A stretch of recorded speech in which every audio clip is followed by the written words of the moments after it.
wabarakatuh. Perkenalkan, kami dari kelompok 1 akan mempresentasikan game Zirvadia dengan tema lari dari kepunahan. Perkenalkan, saya sendiri Dian Mukama Wirasena dengan NIM 2024-31071. Perkenalkan, nama saya Catherine Gracewardi dengan NIM 2024-31064. Perkenalkan, nama saya Indah Dauna dengan NIM 2024-31072. Dan saya Jauza Bidiftina dengan NIM 2024-31074. Dan saya Rizky Adwijaya dengan NIM 2024-31169. Dan satu lagi teman saya itu Fawas Noval Persiadi dengan NIM 2024-31095 yang sedang merekam presentasi ini. Baiklah, yang pertama itu filosofi. Zirvadia bukan hanya sekedar nama, tapi simbol kebersamaan. Di balik huruf-hurufnya tersembunyi kekuatan 6 petualang digital. Jauza, Itia, Grace, Fawas, Dean, dan Erdi, mereka bersatu menciptakan dunia gurun yang penuh tantangan. Tempat seekor makhluk pixel, sang dino Zirva, terus berlari menghadapi segala rintangan. Next.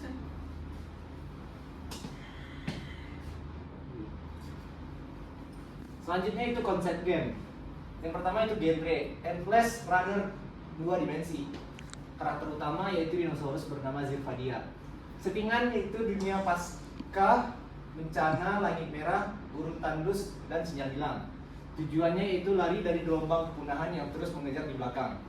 Gameplay, lompat dan menunduk menghindari reruntuhan, meteor, dan robot purba. Ciri khasnya yaitu waktu dalam game berubah dari siang ke malam, lalu ke dimensi lain. Game muncul otomatis saat tidak ada koneksi internet. Selanjutnya itu alur cerita. Di masa depan, proyek sains bernama Project Zirvadia menciptakan kembali dinosaurus dalam dunia virtual. Tapi sistem gagal, glitch menyebar, jaringan putus, dan dunia digital mulai runtuh. Hanya satu makhluk yang tersisa, Zirvadia dinosaurus AI yang kini berlari menyusuri gurun data dan medan yang rusak. Tujuannya, menemukan koneksi utama, satu-satunya jalan keluar sebelum semuanya hancur. Namun, pertanyaannya tetap, apakah ini pelarian menuju kebebasan atau hanya loop tanpa akhir?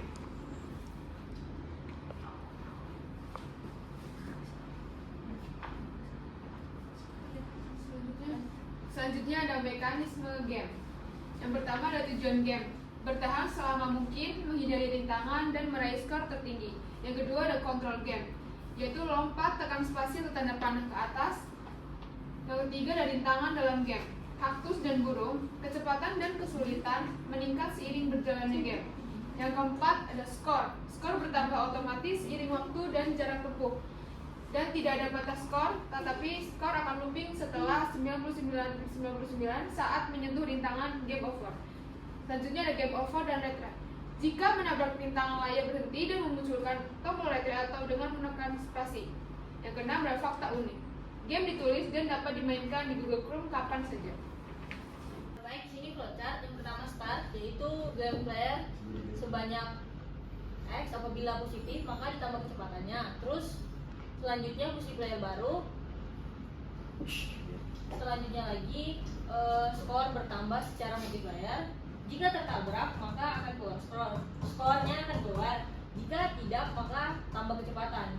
Terus jika skornya keluar, tertabrak dan skornya keluar, apabila skornya melebihi dari skor sebelumnya maka di sini update new high score. Jika tidak maka game over. Dan jika mau kembali bermain lagi bisa retry. Kembali lagi. Dan jika tidak maka selesai.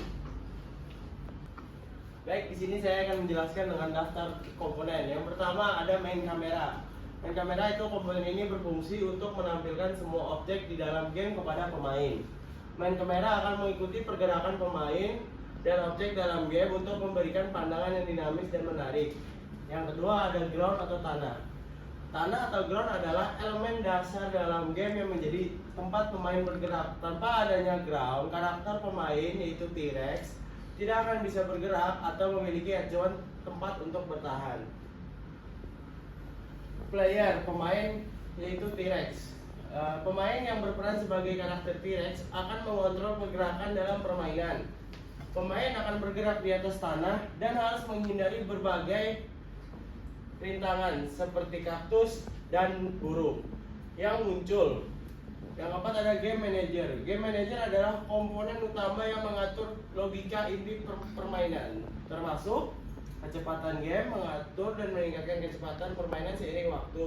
Yang kedua ada skor, menampilkan skor, high score, dan game over.